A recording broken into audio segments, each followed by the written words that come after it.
This unassuming garter snake is actually venomous. It's also one of the most cold-tolerant snakes. This is Thamnophis radix, the Plains Garter Snake. And as the name implies, the Plains Garter Snake typically inhabits prairies and grasslands. Though like other garter snakes, they are most often found near water. These snakes look very similar to other species of garter snakes, such as the common garter, Thamnophis sertalis. The main identifying feature of the Plains Garter Snake is that orange dorsal stripe running along the center of the snake's back. In some individuals, however, the dorsal stripe is much duller, in some shade of yellow or brown.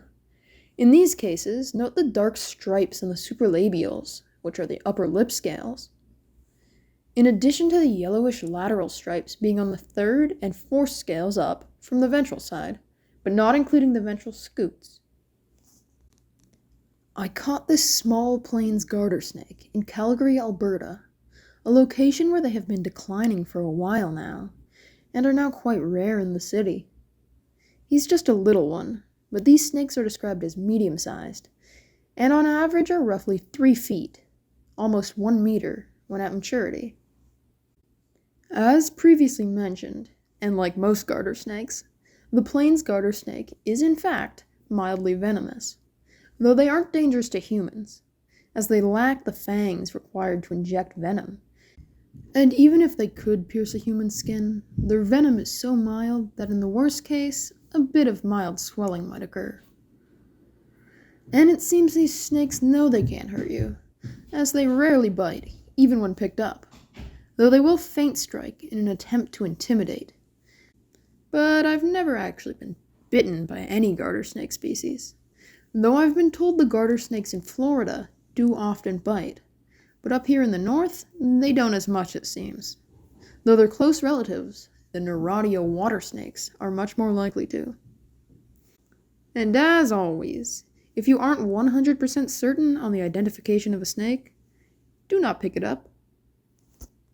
Plains garter snakes range throughout central Canada and the United States, from Ohio to Alberta, as seen on this map. Throughout the grasslands they inhabit, Plains garter snakes prey on a variety of animals, such as earthworms, slugs, frogs, salamanders, and small mammals. And they've even been observed preying upon small birds, such as swallows and meadowlarks. Their mild venom is used to slow down prey, which they then swallow whole, like most other garter snakes.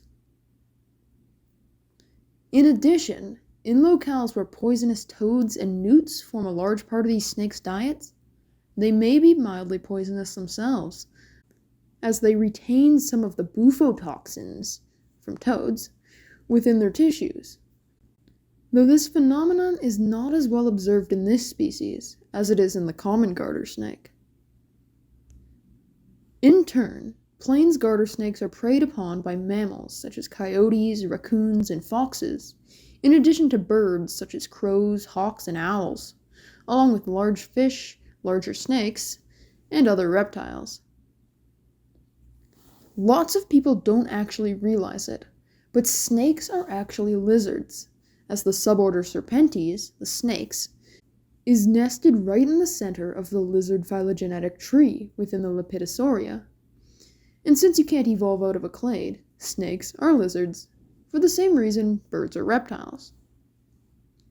Within Serpentes, the Plains garter snake belongs to the Cynophidia clade, along with 80% of all snakes, within which it belongs to the family Colubridae, along with the king snakes, rat snakes, hognose snakes, water snakes, green snakes, and even the deadly boomslang.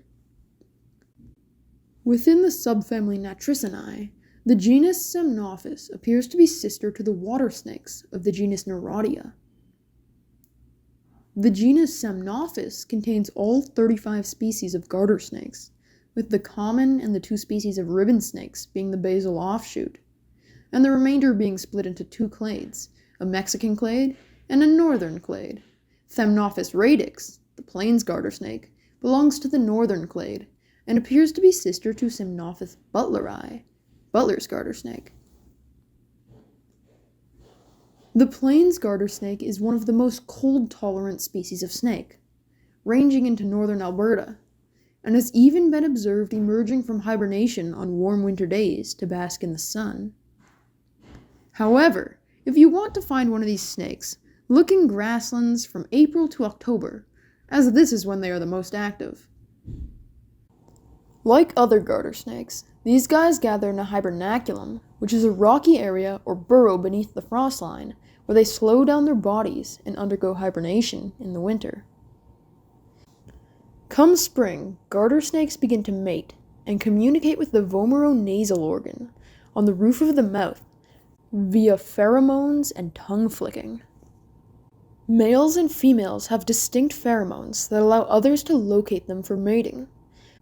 However, some males will produce both male and female pheromones in an attempt to trick other males into attempting to mate, and therefore stealing their body heat, which allows them to become active quicker after emerging from hibernation.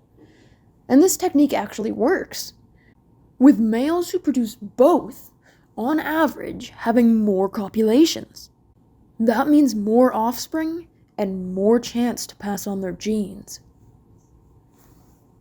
All garter snakes give birth to live young, and for plains garter snakes, this occurs from August to September, and a female plains garter snake can give birth to up to 90 offspring in a single litter, but on average produces 5 to 40 offspring. Reptiles, or diapsids, diverged from the synapsids, which includes the mammals, sometime during the late Carboniferous, over 300 million years ago. While lepidosaurs, the lizards and allies, diverged from the other reptiles during the Triassic, some 240 million years ago, with the snakes of the order Serpentes emerging from within the lizards during the Cretaceous, roughly 100 million years ago. It's thought that either burrowing or aquatic lizards are the direct ancestors of snakes, meaning their limbs were reduced to be either better at going through burrows or at swimming. The family Colubridae diverged during the Eocene, with Thamnophis diverging during the Miocene, roughly 15 million years ago. Thamnophis radix itself is estimated by Joshua Hollis, Thomas Parchman, and Chris Feldman to have diverged from the butlers and shorthead garter snakes roughly 6 million years ago during the late Miocene. The Plains garter snake is an incredibly interesting species. Let's release this little guy now. There goes our Plains garter snake. Until next time on Animal Analysis. If you enjoyed this video, make sure to subscribe, like, share, and comment on which species we should analyze next.